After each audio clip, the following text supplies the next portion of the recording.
Hello guys, आप लोग कैसे? उम्मीद करते हैं आप लोग ठीक होंगे। तो आज बहुत प्यारा सॉन्ग फिर लेकर आए हैं। तो शंकर जी का शादी का गीत।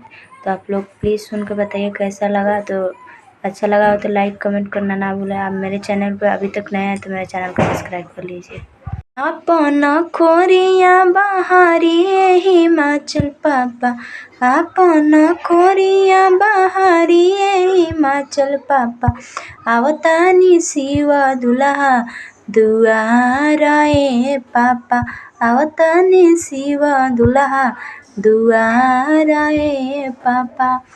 केने बानी मैया मैना मैया, केने बानी मैया मैना मैया, जल्दी से आरती उतारिए लाला, जल्दी से आरती उतारिए लाला।